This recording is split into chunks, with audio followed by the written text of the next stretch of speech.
welcome to the Zest, the official podcast of Orange Coast Magazine. I'm Chelsea Ranieri, and today's guest is a best-selling author and a clinical nutritionist whose client list includes Jennifer Gardner, Chelsea Handler, and Jessica Alba. Thank you so much for being here today, Kelly LeVeque. Hey, thanks, Chelsea. It's good to be here. Yay. So I actually was first introduced to your brand, Be Well by Kelly, at the Hoag's Her Summit last year. And I was just so fascinated by everything you had to say about nutrition. So I've been really looking forward to getting to talk with you. Well, I love that event. Hoag is such a phenomenal hospital in Southern California and where I delivered both my boys. So it's always a great time to give back there. Amazing. So to start, where did you grow up? I actually grew up in Orange County. I grew up in Rancho Mission Viejo and went to Santa Margarita Catholic High School. And I've been born and raised in Orange County. I spent 20 years in LA building my business and going to college, and then made my way back here to raise my boys. Amazing. And what were you like as a kid? Pretty active. I played club soccer growing up. I was always really involved. Christian leadership, ASB. I love my friends. Actually, the girls I grew up with and played club soccer with were my bridesmaids and some of my best high school friends I've stayed really close with. So it's been fun to come home and reconnect with everyone. I mean, we've always been connected, but to really get to see them more. And I cherish the relationship I have with my parents, my sisters. And so, it's good to be home. Nice. So you're back in Orange County now?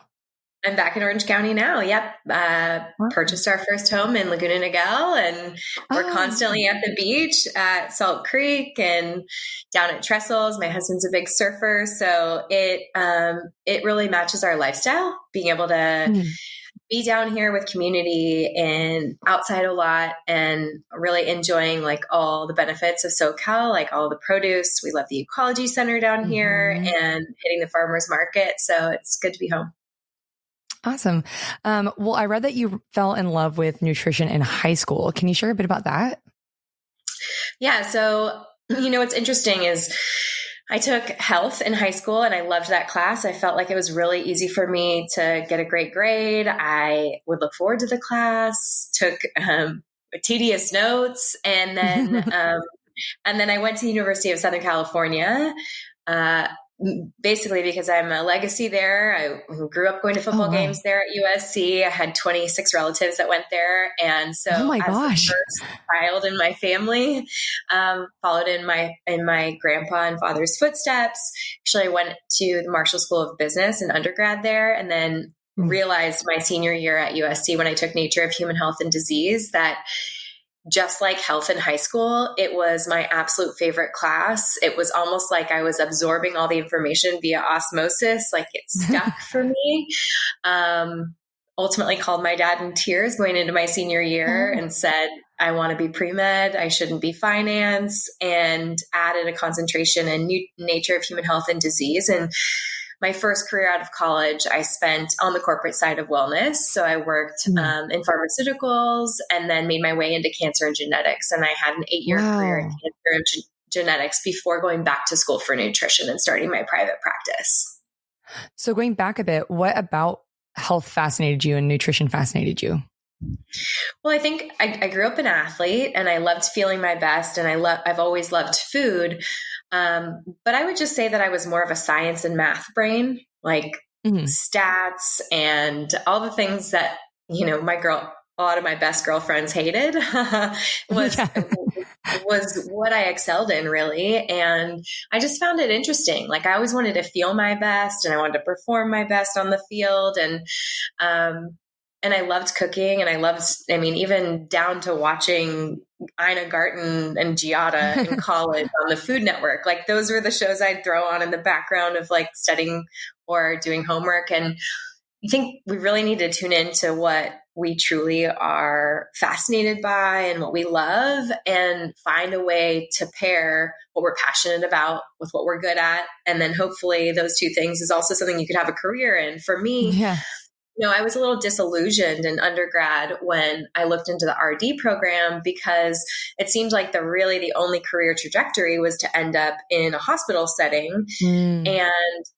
the hospital food programs are nothing to write home about, really. There's just a lot of government mandates there, and food contracts that really don't allow for creativity, and really they don't allow for the highest level of health for patients, unfortunately. And there's a lot of red tape, and so it didn't really get me excited about having a career in a hospital setting. And so I didn't really think about private practice until, like I said, about 8 years after having a career in Western medicine and in big corporate health. And so, I saw that there were other people building private practices in nutrition and helping people privately, and ultimately decided to go back to school. And my business was a side hustle for 3 years. And I used my corporate career to fund this business, to take it seriously, to build my website. And I built my clientele on the weekends and at nights, and then ultimately took it full time and took it very seriously. Went out and got my first book deal, and built product business, and built a course business. And I really tried to help people as much as I could for free online. And it kind of feels like it's been a blink, and it's been 11 years. When you went back to school, what did you study? So I did clinical nutrition. So I had to go back, and I was in Santa Monica at the time. I had to go back to Santa Monica City College and take those pre-med sciences. And, it took me multiple years to complete. Wow. But it was absolutely worth it. I mean, I did a health coaching program to be able to punch my ticket and start health coaching at first. And then ultimately went back to clinical nutrition, again, at nights, and online, to get all those courses under my belt to be able to sit for the clinical nutrition board exam. And so, it's been a wild ride, but I would say I probably learned the most actually working with the functional MDs that I've worked with. So a functional MD is someone who's, gone to school to either be internal medicine or ER, and they go back for a fellowship in functional medicine. And that's looking at root cause and working as a team with functional MDs that I have relationships with their patients. So we have a great amount of detail on their health levels. So we get everything from hormone panels to NutriVals. We're looking at nutrient, their nutrient status. We're looking at all of the traditional, like Quest lab health, metabolic health, thyroid health, cardiovascular health. And so then I'm able to look at all that detail and help them build a food plan to improve those markers. And that's the really fun part. Wow. And you're still doing that today? Yeah. So I still have a private practice. I work with a few functional MDs that I built relationships with in Los Angeles and New York. And then I have my online courses, and I share online through Be Well by Kelly just to support my community. Yeah. And I read that your friend actually is the one that pushed you to start Be Well by Kelly. Is that true? Mm-hmm. Yeah. That goes back to that passion. It was my best friend, Angela. We went to USC undergrad together, and we lived together in Santa Monica after college. And I was that friend that at the party was like, did you know that pairing protein and fat supports blood sugar balance? And did you know that leafy greens have a sulfur-based sugar that feeds your microbiome? And I was, she was not interested in any of that. But at one point she just stopped me and she said, this is clearly an obsession that you love, and you want to share this knowledge with people, and you need to find a way to do that. And starting anything new and supporting yourself in that can be very scary. Yeah. And I was at a place where I was only out of college for a few years, and I was just getting started in the working world and just starting to save. I didn't have a house, and I was relying on my income to pay my apartment rent and all of that. And so starting it as a side hustle felt safe enough. I always tell the nutritionists that I mentor that you want to jump off a curb and not a cliff. And so how do you set yourself up to do that? And if you're really passionate about something, you'll be excited to do it after work. You'll be just excited to do it on the weekend, and you'll build it up to a place where you feel comfortable taking it full time. And so one of the things I did actually is when I was working in cancer and genetics, I went to my boss and I was going to put in my 2 weeks and was feeling like maybe I'd love a few more months. And so I actually negotiated a part-time role working with the top hospitals and team that I was working with, Cedar Sinai being one of them. And they carved out a new role for me. So I think if you are enough of an asset and you're working hard enough in the career that you're in, you always have room to negotiate what you want. And instead of thinking that you need to completely leave or cut it off and make a scary jump. And it was great. I had 6 months and I worked as a contractor for the corporate company that traditionally had employees paid via W-2, but anything is negotiable. And like I said, if you're an asset and you're working hard enough and you've built the relationships, and I had phenomenal relationships with the physicians I was working with at the time. And I felt really excited about the cancer space in general as well. I think that came through. And my boss was like, thanks for being transparent about your future goals about this business. And we're happy to create a role for you. And so my advice would be, don't be afraid to be creative and just speak into existence what you want, because that can be what you need and the runway you need to feel comfortable taking it full time. And that 6 months was great. I was able to, work hard, close deals, save a little money so that I had a little buffer room for taking my business full time. That's so smart. I've never thought to negotiate like a position like that. And you went full time in 2015. Mm-hmm. How did that feel like initially when you just when after that 6 months ended and you took this on full time, and what were you doing at that point? Well, it can be very scary for having a corporate career. And it's really different to have a salary, like the security of a salary versus working as a nutritionist. I was an hourly employee. And that meant that whatever my hourly rate was, however many hours were in the day, that's what my take home was. Right. So I went from having the security of a corporate salary and getting a paycheck every 2 weeks to having a calendar of clients. But, if someone canceled, that hourly rate was gone, and looking for ways to really fill my time and fill my calendar to maximize that. Mm-hmm. But in the long term, that kind of working schedule will burn someone out. And something I remember from USC Marshall undergrad was that, one of my professors said the majority of millionaires who live here in Los Angeles have 5 streams of income. They diversify their income and they don't stick with one. And if you can find a way to diversify your income in your business or diversify your income through investments, that should be your long-term goal. And so when I was at the time of working with clients, I realized I'm in the service-based industry. There's only so many hours in the day. I need to work too hard to maintain or replace my income, which at the time wasn't really totally possible. And so I looked at ways to diversify. So I looked at coming out with products. I looked at coming out with courses that people could learn while I wasn't physically there, taped courses. But I started with my book. And so I sat down with a friend of mine who had published a book in interior design and asked her what the process was about. I'm always pretty curious. And it was simply a coffee. And then I understood the process of publishing a book. Wow. There are so many different ways to publish, but the traditional way would be getting an agent, writing a proposal, shopping that proposal, and then writing your book.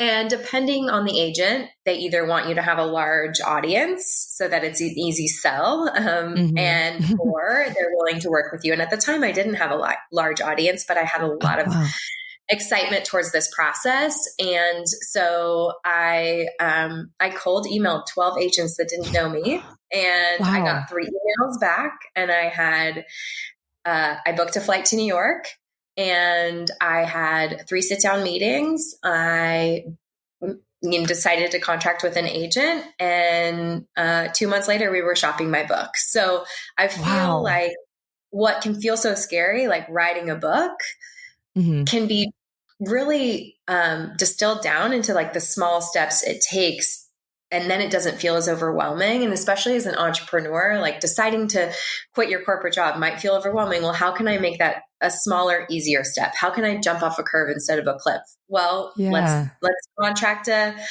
smaller role inside of this big corporate company. So I have the time to build up my calendar, build up my business to where it feels comfortable. And the same goes for building multiple streams of income. Like now with three little kids, 5 and under, like I want to be a present mom. I have to be there for them as the only income and working parent in our family. I want to be able to provide a home for them and pay for school and sports and be present at the same time.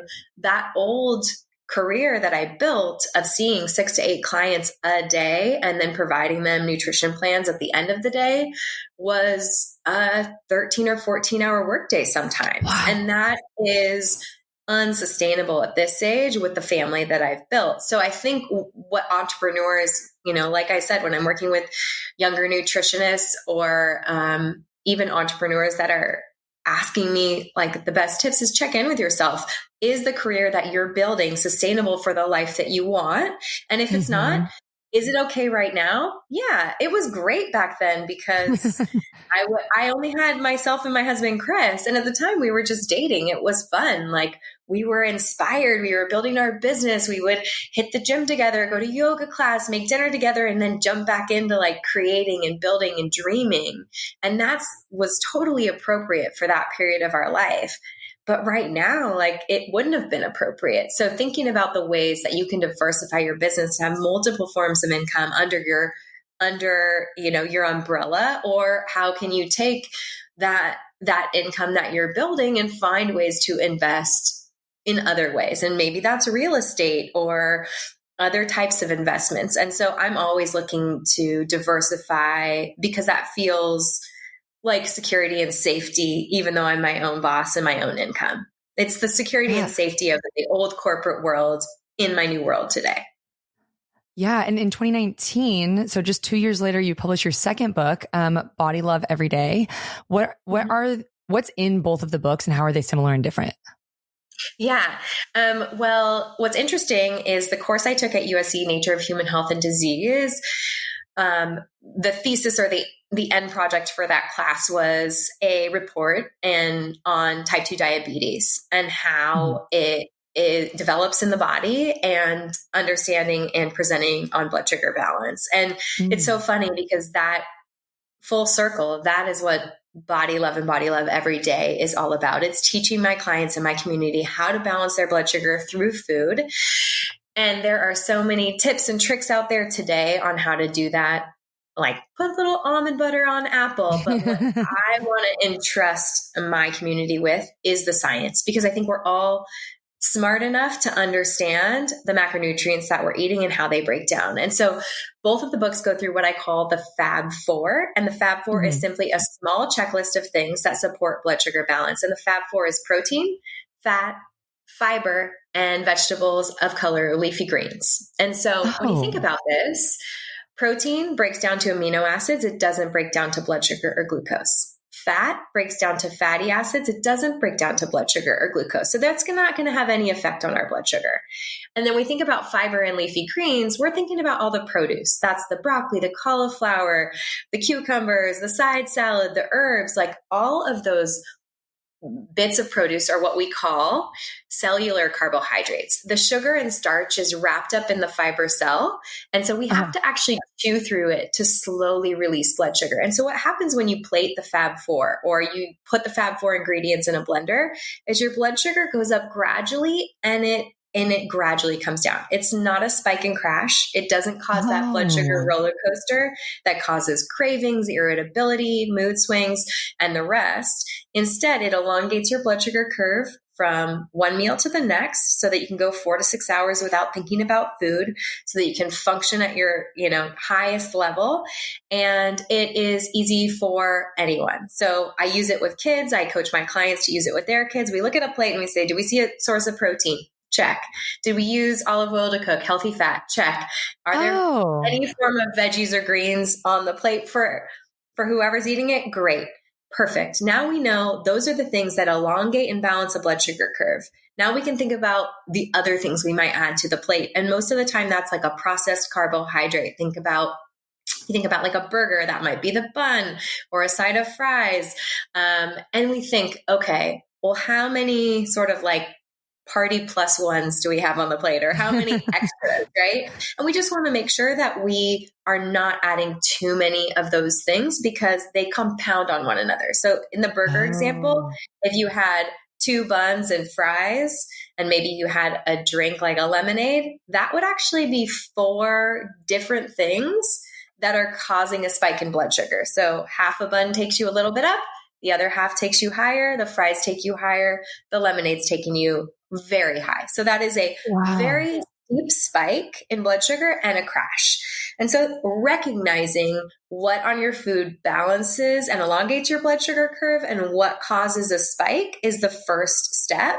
And then deciding, well, what can you handle? So there are people who have a great hormone profile or have lots of muscle mass or really insulin sensitive muscles and they're a super athlete, they may be able to handle more carbohydrates than someone else.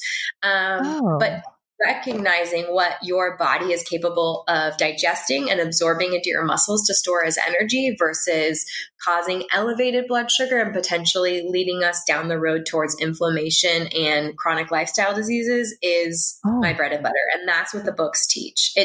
They teach you how to find the Fab Four if you are what I call a girl on the go. You travel for work, you're constantly at restaurants, you're on airplanes all the time. Or maybe if you are what we would call the domestic goddess, like you want to cook everything at home and hit the farmer's market. There are plans for everyone and tips and tricks depending on the type of client that I've worked with. So the first book, Body Love, talks about the Fab Four, teaches you to balance your blood sugar and how to use it as a simple, easy checklist, no strict rules. And then Body Love Every Day goes through really the nitty gritty, deeper dive into the science, but more about, well, based on your lifestyle, what are some recommendations that I might have so you feel full, calm, and satisfied with balanced blood sugar. So it's easier to make those healthy choices. That I've never heard it explained so simply like that. That was so easy to understand and also made it so interesting as well. And as I was researching you, I read like all the different things that blood sugar impacts in your body. And I really didn't, it sounds stupid. I didn't really realize how much it does. Can you kind of talk about that? Definitely. Well, let's talk about glucose or blood sugar, right? We talked about the buns and the fries and the lemonade, like all of those things are spiking blood sugar, right? Well, when we look at someone's glucose, that is their blood sugar, right? When we get a blood test, we're looking at glucose, we're looking at insulin, and we're looking at A1C on average. So glucose is blood sugar, and we're looking for a healthy range or a healthy level.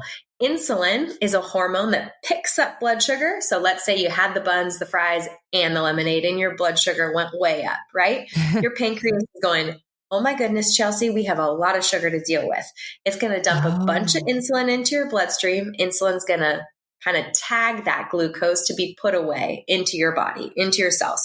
So we store some glucose in our liver and we store some glucose in our muscles. Now, if it's not in your liver and it's not in your muscles, it's kind of hanging out in your bloodstream. And your liver either goes, hey, we need to package some of this up and store it as fat, or your blood sugar stays high. Now, when our blood sugar stays high and the insulin stays high because it's still working really hard to put that extra sugar away, what we see is an increase in inflammation. And inflammation, unfortunately, is the groundwork. It is the foundation for all chronic lifestyle diseases. So when we see an increase in glucose, insulin, and inflammation, we have an increased chance of polycystic ovarian syndrome, endometriosis, insulin resistance, type 2 diabetes, heart disease, dementia, Alzheimer's, cancer. I mean, it is everything. It is the biggest lever you have to prevent chronic lifestyle diseases.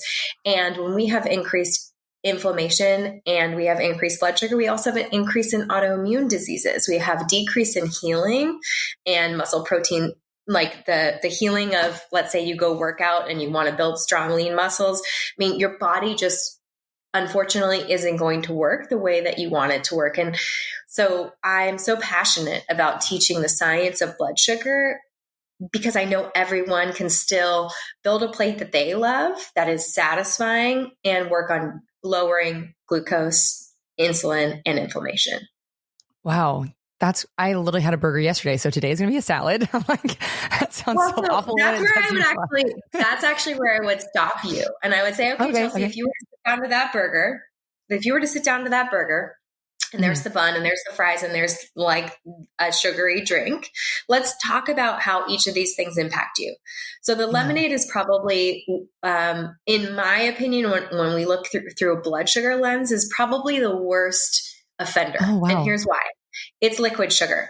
There is no fiber to slow down that sugar. It is immediately digested and it jacks your blood sugar up the fastest out of any of the carbohydrates on your plate, right? So I would say that would be the first thing that I would consider replacing. Can you get a sparkling water with lemon? Great. Not totally impacting your meal, right? It's still going to be a delicious meal and you can have fun with it. If you really love lemonade, I'd say, hey, why don't you try Element? It's an electrolyte drink that doesn't have any sugar and you can get the citrus salt. It tastes like lemonade. Or you can take lemons and squeeze them in your water and bring a little monk fruit dropper with you. That's going to sweeten it a little bit and kind of a fun way to handle that. Then we look at the bun. So the bun is actually considered an acellular carbohydrate because it's a flour-based product. It has actually been removed from its fiber cell too. So what I mean by that is like if we were to take rice flour crackers versus rice, rice flour crackers are acellular carbohydrates. A machine was used to make a flour first. It's been obliterated from the cell, acellular carbohydrate. Versus rice, there's fiber still present there. Not a lot, but it's a whole grain, right? So it's going to be slower to digest and cover less surface area. It's going to have less effect on your blood sugar. So the bun is then going to have it's going to have, the bun is going to have the next, it's the next biggest offender because it's an acellular carbohydrate. If you picture a bun disintegrating in water, it's going to just kind of turn into a mushy mess. If you've ever seen crackers get wet, that kind of a thing. That's how it's being digested pretty quickly, not as fast as a lemonade, but fast. And it has a density to carbohydrates there. And then you have the fries, right? So the fries are potatoes and they are the closest resembling, they resemble the whole food product the most. And depending on where you get them and what you're sourcing, they may be as close to a potato as possible, like an In-N-Out fry, right? Oh, okay. You see them smash them through the fry maker, you're good to go, right? So I would say instead of throwing the baby out with the bathwater, let's decide what you like about a burger. Can we lettuce wrap it and have the fries with the sparkling water and still enjoy it and get all the Fab Four there? You have the protein in the meat. You probably either had like avocado or maybe a cheddar cheese on that. There's some healthy fat. Then you have lettuce, tomato, onions, whatever kind of veggies you have on there. And then if you want to level up that meal to feel a little fuller, if you take the bun away, can you get a side of roasted broccoli? Or can you get a side salad to add to that? Like that's going to be the way we use the Fab Four to bulk up that meal to make you full and satisfied, elongate your blood sugar curve, and still have a little fun with some carbohydrates without dysregulating blood sugar the whole day. Yeah. Oh my God. That's such an easy way to look at it. I really have never looked at it like that. I always thought I felt so guilty eating I always felt so guilty eating like a protein style burger from In-N-Out. I'm like, I don't know, but that's a really right. That is my family's go-to when we are on a road trip up to Northern California to visit family. Absolutely. Like that. I think about you really have to redefine good, right? You have to get away from perfection and you have to find the ways to be productive at a meal, to eat what you love and love what you eat, because in the long run, being good for a week versus, or trying to be perfect for a week versus being consistent and at an 80% average for 6 months, that person who can be a little bit more consistent and have a lower average is actually going to have a better blood test in the long run. And we're talking about preventing inflammation and disease. And that is the goal. Wow. That's so interesting. So at what point did you start picking up celebrity clients, and also who was your first one? Yeah. Well, I worked with my friend, Mike Alexander. Mike Alexander was a celebrity trainer, and he trained Jessica Alba for Daisy Dukes, or not Wow. Jessica Alba, Oh, wow. Jessica Simpson for Daisy Dukes back in the Yeah. day. Uh-huh. And he's a good friend of mine. We've known each other since college. Jessica Simpson and Nick Lachey were huge fans of USC football, and I went to USC the year that Matt Larnert was our quarterback, and they were big fans, and we became friends. And so Mike Alexander had Eve Hewson, who was preparing for a role, and he said, "Look, I know you've always loved health and nutrition, and you started your new business on the side, but would you ever come to the gym and sit down with these clients because we're having a hard time meeting goals?" And I said, "Okay, great. I'd love to help." And so I helped Eve Hewson prepare for a role. And then I helped Ed Hardy prepare for a role. Oh, wow. And then there was a beat, I'd say about like 6 months. And one of my friends who worked in the event planning space actually was launching Honest Launch. So Honest Company launching at Target. And they had a big party, and she said, "We'd love to have a sort of an installation of you having mini health sessions with the influencers that come to the party," because there's a bunch of beauty, health, and wellness influencers there. And I said, "Sure." And so she sat me in a little chair, and I was, really passionate. And it was after work one day in the afternoon, and I was sitting there excited to tell everybody how to balance their blood sugar and increase nutrient intensity. And the influencer all sort of walked by me and looked over, and they're like, "What is that girl doing?" And there wasn't great signage. And so I just sat there and was like waving at people. They're like, "We don't know." Okay. And so the party was wrapping up, and I'd worked with the caterer and built out a beautiful Fab Four build your own bowl sort of like, meal for them. And so they could come and build a bowl with protein and fat and veggies. And so my friend who had thrown the party was like, "Well, why don't you go over to like the food section and tell people what the benefits are in their food?" And so I stood over the build your own bowl, and I was like, "That's a great source of protein. There's vitamin K and vitamin D in that." And was giving people all the tips, and they're like, "Oh, this is a great catering company. Is it yours?" And I'm like, "No, I'm a nutritionist. I'm here to tell you about how to be healthy in your body." Right. So I ultimately went back to my little furniture vignette, and I sat down, and this cute redhead came up, and she's like, "Hey, can I sit down?" And I've just been doing makeup this whole time. And she was Jessica Alba's makeup artist. And Jessica was doing press at the party in a private room, and she was going to come out and have a meet and greet with all the influencers. I said, "Please sit down." And I didn't know who she was. And my hands just get so swollen. I was like, "That's interesting." Kind of asked her about her diet. And I ultimately got to this place because she had, living in LA and the popularity of anti-inflammatory diets or paleo diets at the time and vegan diets. And she's like, "I've done everything." And we got to this point where I said, "Nightshades can cause arthritic issues.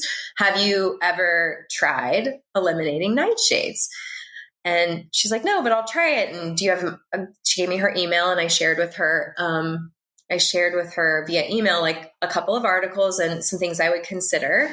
And 2 weeks later, I had an email introduction to Jessica Alba. She's like, "Jessica, wow, you wanted to meet the nutritionist who was at your party. Completely, I don't have any inflammation in my joints anymore. I have no pain in my hands. And Jess wants to meet with you. I've known her since junior high. She's my soul sister. She wants you to come to her house." And so that was, as a excited entrepreneur who wasn't paid to work this party, was just excited doing it for my friend who was working for a big event planning company, as an opportunity to kind of flex my knowledge and get excited about it. I spent couple $100 on my dress. I got my hair and makeup done.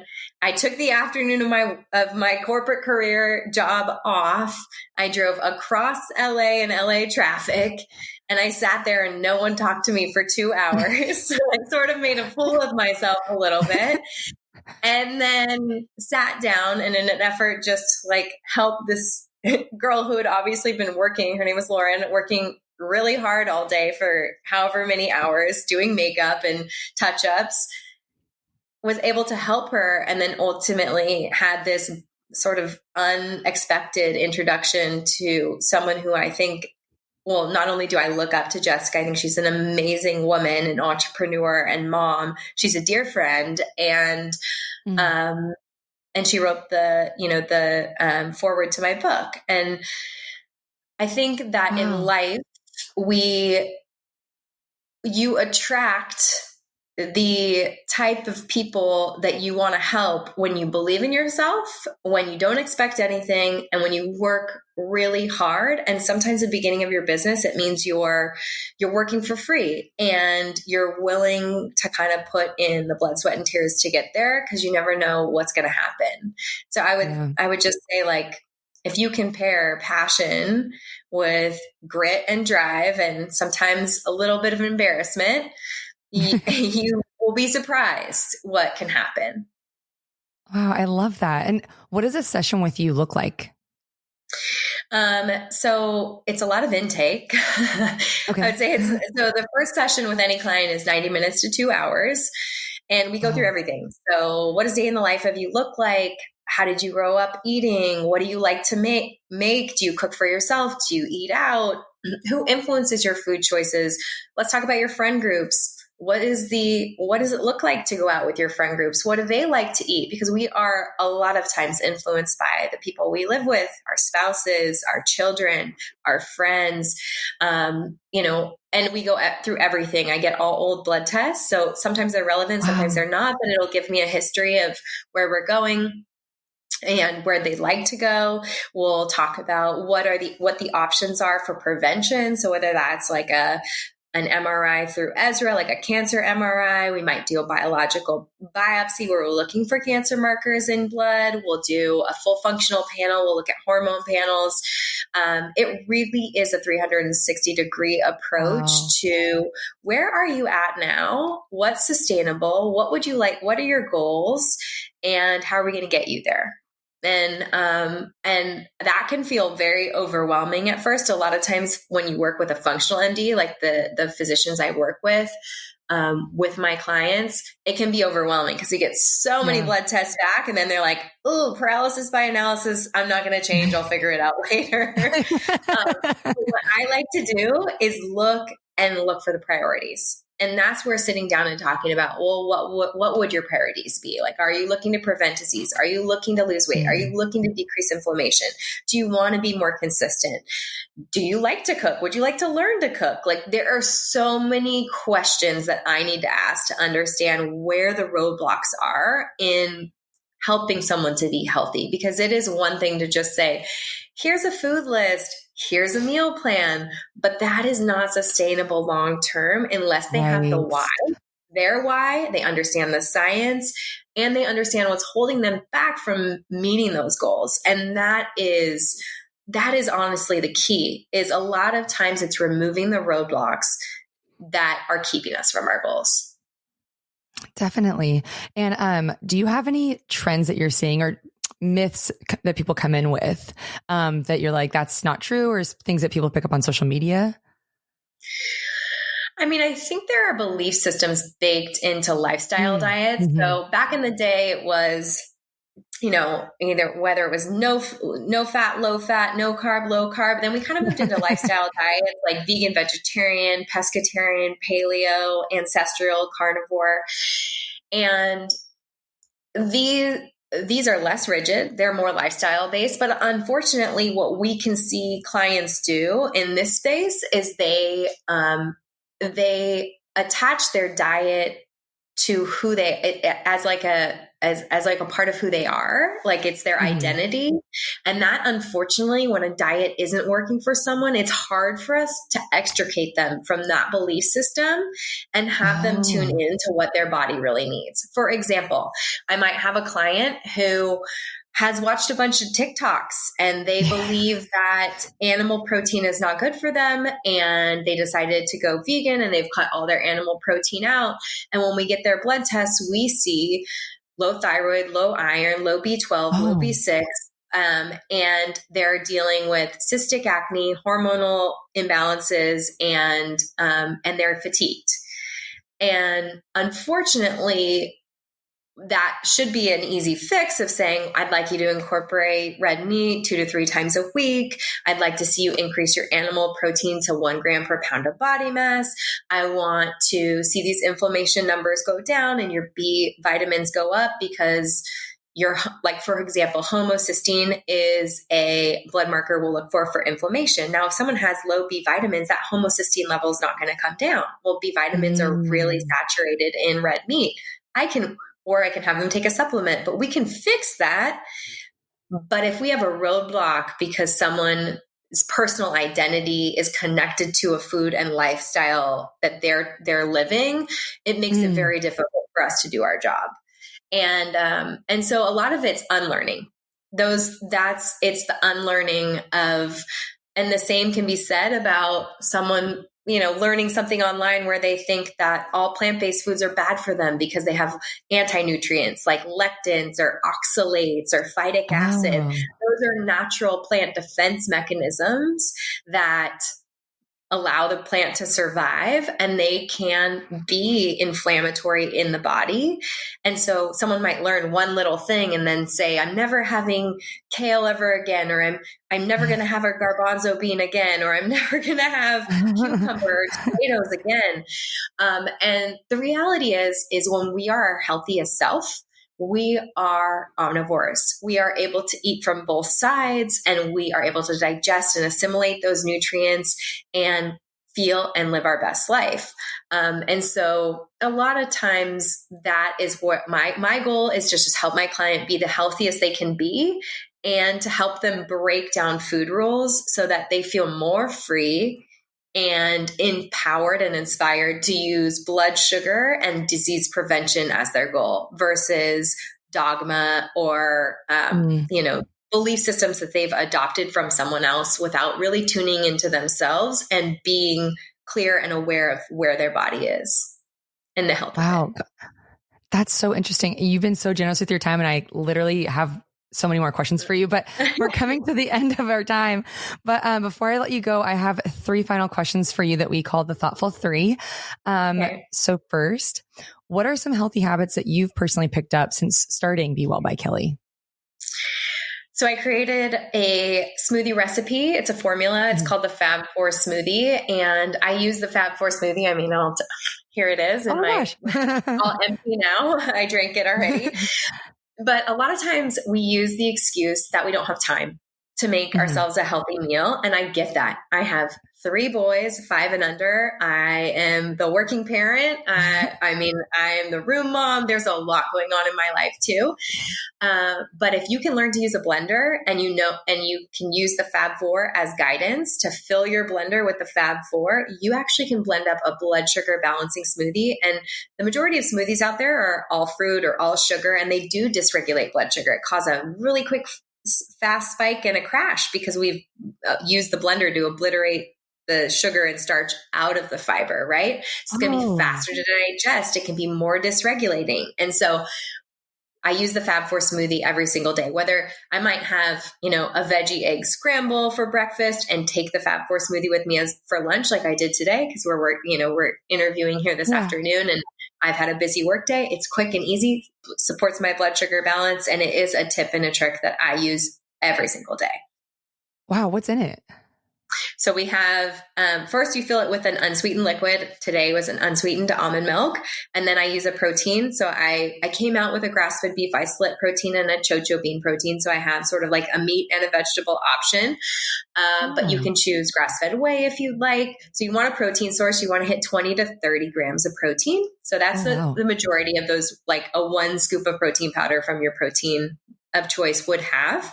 So you hit your protein and then a fat. So I add 1/4 of an avocado to this one. Great other options would be like a tablespoon of olive oil or a small handful of cashews.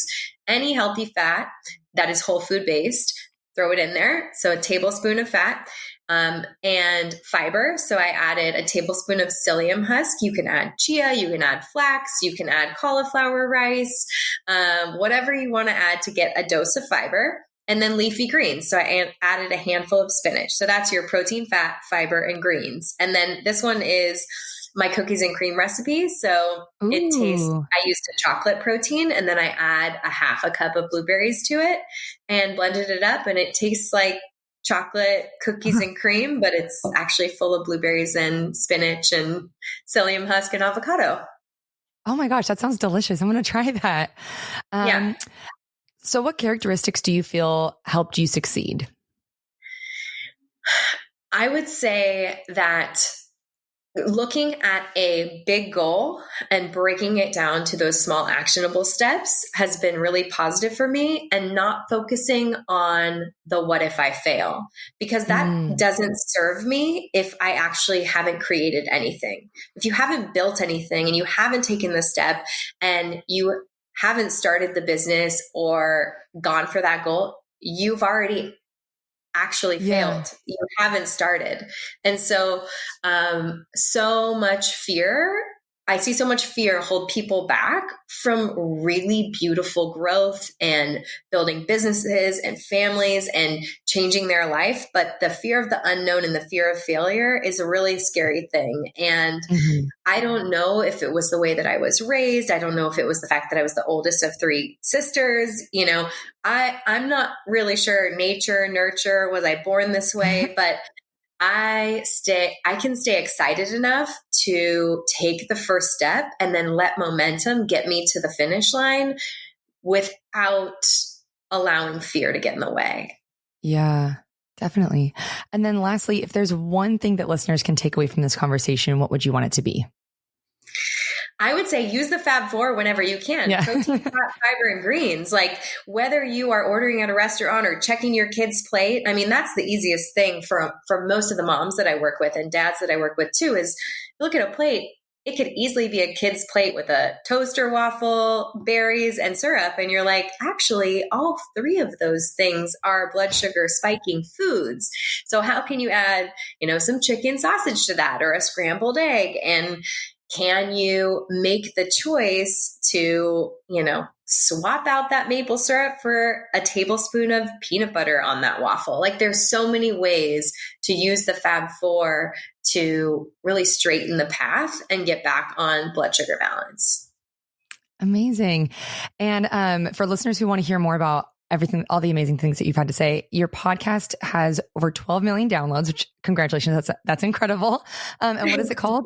It's called the Be Well by Kelly podcast. So you can find me on all the socials at Be Well by Kelly. Won't say that I'm as active on TikTok as I probably should be, but Instagram and Facebook and on our podcast. And then I wrote the books Body Love and Body Love Every Day. You can get those anywhere books are sold, Amazon, Barnes & Noble, your local bookstore. And I have courses actually that teach the Fab Four. So I have the Fab Four Smoothie course, which is a mini course. I have Fab Four Fundamentals, which goes a little bit deeper into the science like my books. Fab Four Under 4 for parents who would like to balance the blood sugar of their kids, and Fab Four Pregnancy for anyone looking to balance their blood sugar before they get pregnant, up their nutrient density to make sure their body is ready and prepared for 10 months of being pregnant. Yeah. Amazing. Well, thank you so much for doing this. I really appreciate your time. This was so informative and fun. Thanks, Chelsea.